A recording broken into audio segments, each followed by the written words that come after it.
Salut și eu sunt Adela. Astăzi o să facem un episod cu Toca Boca, deci hai să începem.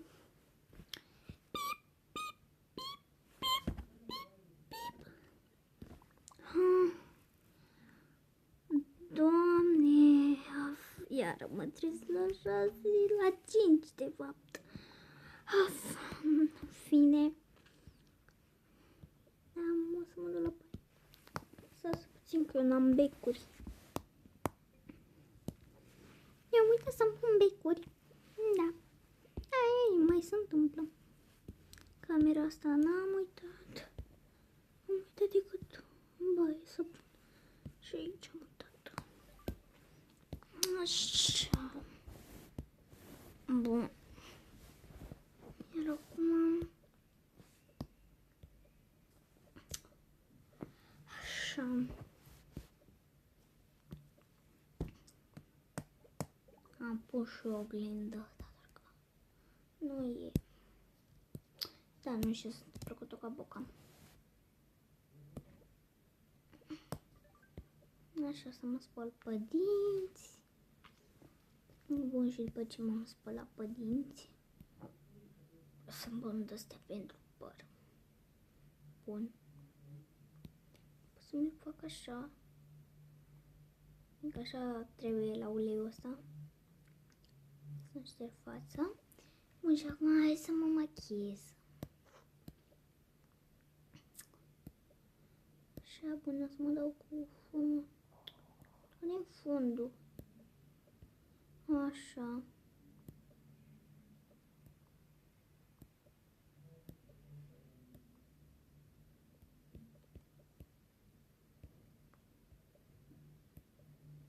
Bun. Să-mi pun asta. Așa.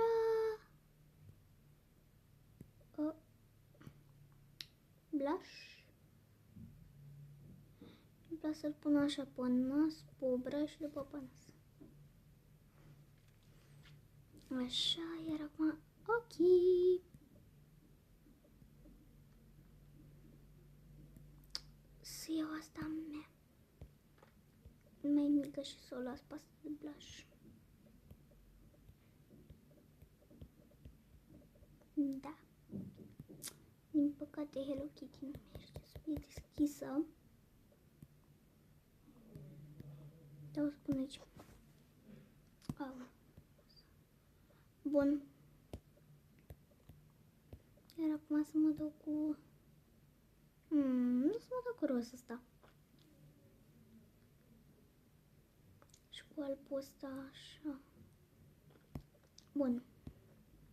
Eu. Melomi, tu stai aici.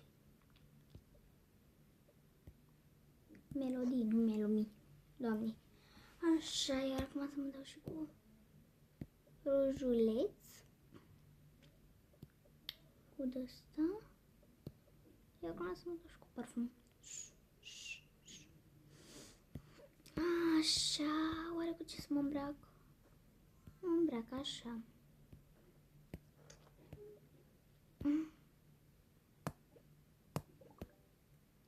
Și acum am nevoie de o geantă.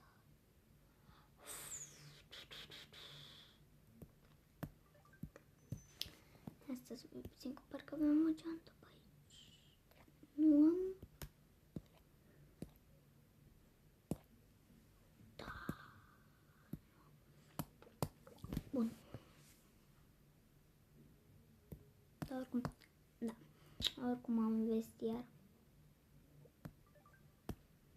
Ia să văd ce am în frigider. Da, cred că o să iau de la cantină. Congelatul la Mimica. Știu asta.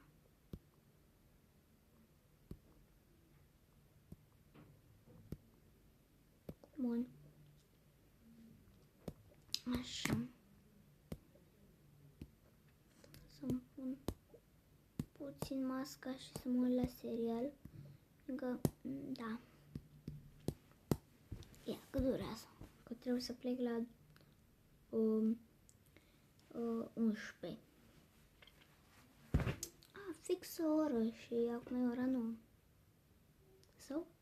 Stai să găsesc. Unde 9 ore?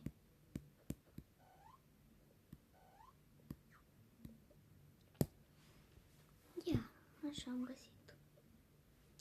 După 2 ore. Ala, trebuie să plec.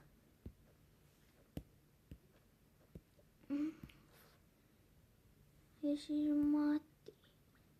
Dar ce final trist a fost, dar acum mă dau cu de-astea de păr.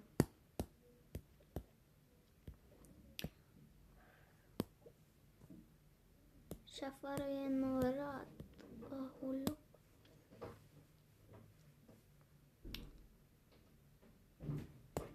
Da, revenim cu partea a doua.